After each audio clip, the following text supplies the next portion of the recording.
विश्वको सर्वोच्च शिखर सगरमाथा चमोलङमा। यसको उचाइ बढी विश्वसनीय, भरपर्दो र यथार्थमा आधारित हुन सकोस् भनेर नेपाल र चीनले संयुक्त रूपमा मापन गरी आज नयाँ उचाइको तथ्याङ्क सार्वजनिक भएको छ, जसअनुसार अब सगरमाथाको उचाइ 8,848.86 मिटर कायम भएको छ। सगरमाथाको उचाइ 0.86 मिटरले वृद्धि भएको छ। हाम्रा हिमालहरू नयाँ हुन्, हिमाल बन्ने क्रम नयाँ हो र क्रमशः उचाइ बढ्दै जानु पनि स्वाभाविक हो। यसै क्रममा आज सार्वजनिक भएको नयाँ उचाइको तथ्याङ्क उचाइ बढेर हुन सक्दछ वा विगतको उचाइको मापन उपयुक्त संयन्त्र, विधि र मूल्याङ्कन समुचित ढङ्गले हुन नसकेर हुनसक्छ। तर आज जसरी होस् उचाइ थप भएको अथवा बढी उचाइ भएको, पहिले भनिएको भन्दा बढी उचाइ भएको तथ्य सार्वजनिक भएको छ।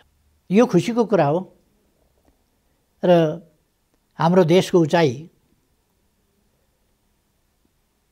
पनि 0.86 मिटरले माथि उठेको छ। यस अवसरमा म संयुक्त टोलीलाई कष्टसाध्य काम गरेर यो नयाँ उचाइको तथ्याङ्क निकालेकोमा धन्यवाद भन्न चाहन्छु। नेपाल, चीन दुवै देश र त्यसै गरी सिङ्गो विश्वलाई नै विश्वको शिखरहरू र शिखरहरूको सर्वोच्च शिखरको उचाइ तथ्यगत रूपमा प्राप्त भएकोमा र पहिलेभन्दा बढेको रूपमा पाइएकोमा बधाई भन्न चाहन्छु। हामीले हाम्रा कामहरू मार्फत,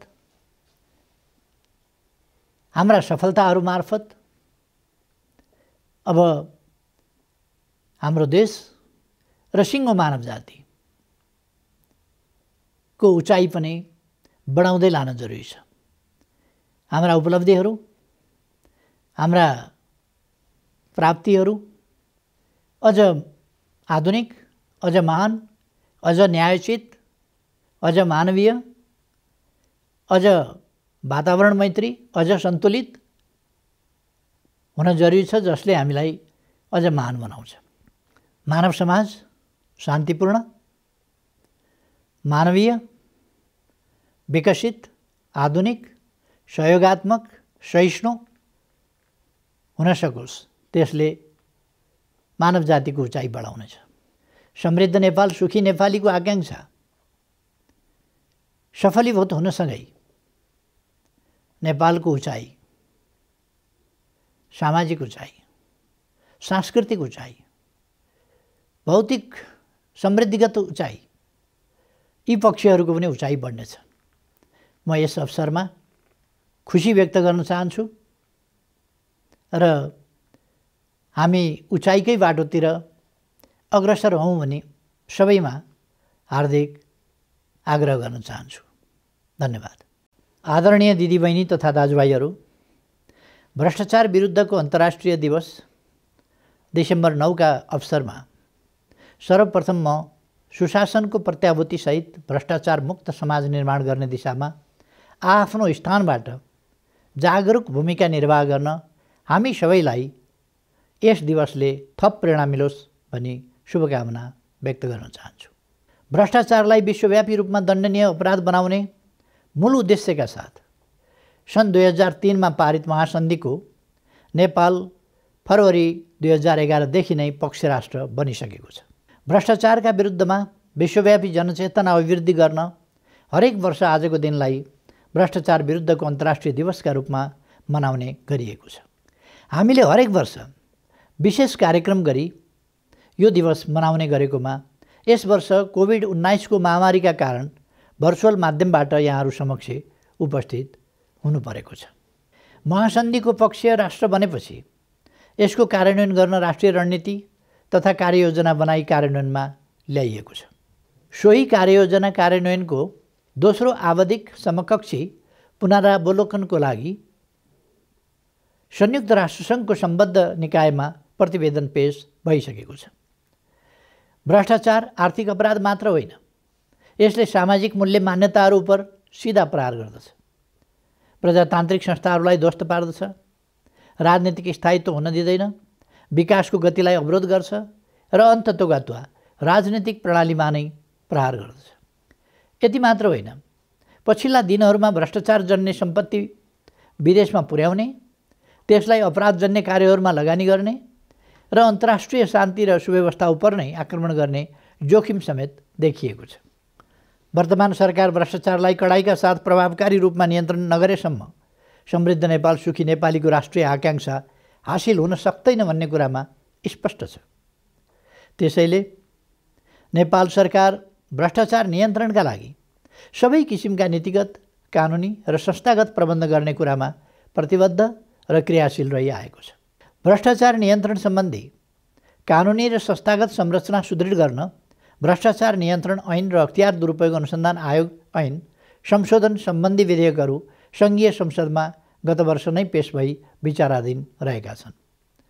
भ्रष्टाचार नियन्त्रण ऐन सम्बन्धी विधेयकमा सार्वजनिक खरिदमा हुन सक्ने अनियमितता वा ढिलाइ सम्बन्धी कार्यलाई पनि भ्रष्टाचारको दायरामा ल्याउने, विदेशमा लगेर राखेको सम्पत्ति फिर्ता ल्याउने र सार्वजनिक सेवा प्रवाहमा रहेको सर्वसाधारणको पुँजी प्रयोग गर्ने निजी क्षेत्रलाई समेत समेट्ने प्रस्ताव गरिएको छ। यो विधेयक पारित भएपछि मात्र महासन्धिको कार्यान्वयनका लागि नेपालको कानुनी व्यवस्था पूर्ण हुनेछ। सेवा प्रवाहमा हुन सक्ने भ्रष्टाचारजन्य क्रियाकलाप नियन्त्रण गर्न सेवा प्रवाहलाई अनलाइन प्रणालीमा लगिएको छ। मालपोत, यातायात, राजस्व सङ्कलन, स्थानीय तहबाट हुने सिफारिस लगायतका कामलाई अनलाइन प्रणालीद्वारा सञ्चालन गर्न प्रारम्भ गरिएको छ। सरकारी खर्चमा मितव्ययिता सम्बन्धी मापदण्ड लागू गरिएको छ।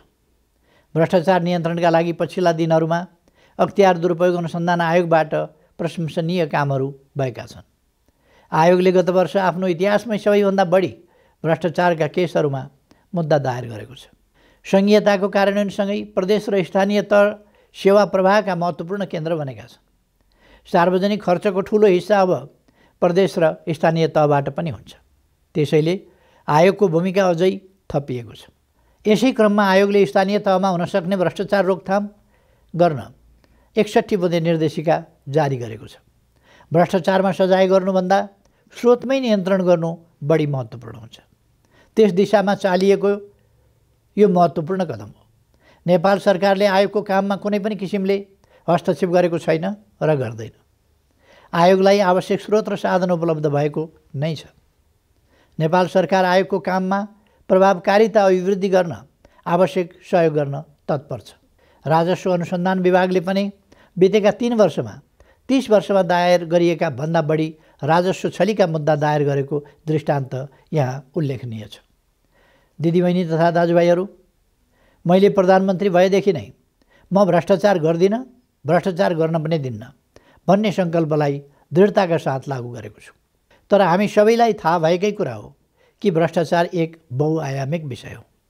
भ्रष्टाचार एकजना प्रधानमन्त्री, मन्त्री वा कुनै एउटा निकायको प्रयासले मात्रै नियन्त्रण गर्न सम्भव हुँदैन। भ्रष्टाचारलाई सामाजिक रूपमा नै निन्दा र भर्त्सना गर्नु जरुरी हुन्छ। वर्तमान अवस्थामा निजी क्षेत्रले पनि सार्वजनिक सेवा प्रवाहमा ठुलो हिस्सा ओगटेको छ। त्यसैले म यस अवसरमा भ्रष्टाचार नियन्त्रणमा निजी क्षेत्र, नागरिक समाज र आम जनसमुदायसँग समेत सहकार्यका निमित्त अपिल गर्दछु। नेपाल सरकार भ्रष्टाचारजन्य क्रियाकलाप नियन्त्रण गर्न नागरिक समाज र सञ्चार जगतबाट गरिने खबरदारीलाई सदैव स्वागत गर्दछ। तर सबै कुरामा भ्रष्टाचार नै देख्ने नकारात्मक किसिमका टिप्पणीहरूले सार्वजनिक पदाधिकारीहरू काम गर्नबाट हतोत्साहित हुन्छन्। यस्ता कुरामा कसैले पनि राजनीतिक स्वार्थ सिद्ध गर्ने उद्देश्य राख्नु हुँदैन। नेपालले बितेका वर्षहरूमा सुशासन, कानुनी राज र व्यवसायजन्य वातावरणका सूचकाङ्कहरूमा उल्लेख्य सुधार गरेको छ।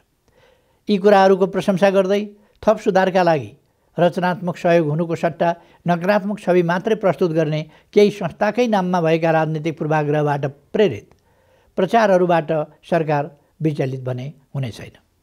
आम दिदीबहिनी दाजुभाइहरूलाई पनि त्यसबाट भ्रमित र विचलित नहुन आह्वान गर्दछु। दिदीबहिनी तथा दाजुभाइहरू, हामी अहिले आधुनिक मानव इतिहासमै सबैभन्दा ठुलो स्वास्थ्य सङ्कटको रूपमा आएको कोभिड-19 को महामारीसँग लडिरहेका छौँ। अनुभव शून्यताको अवस्थाबाट यसको रोकथाम, नियन्त्रण र उपचारका काम सुरु गरेकोमा अहिले हामी यसलाई नियन्त्रणभन्दा बाहिर जान नदिने गरी आवश्यक सबै पूर्वाधार युक्त अवस्थामा आइपुगेका छौँ। यस्ता विपद वा सङ्कटको समयमा अनियमितता र भ्रष्टाचारको जोखिम पनि त्यत्तिकै हुन्छ भन्ने कुरामा मेरो नेतृत्वको सरकार सचेत छ। मैले पटक पटक यस काममा हुने कुनै पनि किसिमको अनियमितता र भ्रष्टाचार अक्षम्य हुने कुरा स्पष्ट गरेको छु। अन्त्यमा भ्रष्टाचार विरुद्धको यस अन्तर्राष्ट्रिय दिवसको उपलक्ष्यमा कोभिड-19 को महामारीबाट जोगिँदै सबैजना स्वस्थ रहौँ, भ्रष्टाचार विरुद्ध सदाचारको प्रवर्धन गर्न सकौँ। सबैलाई यही प्रेरणा मिलोस्। धन्यवाद।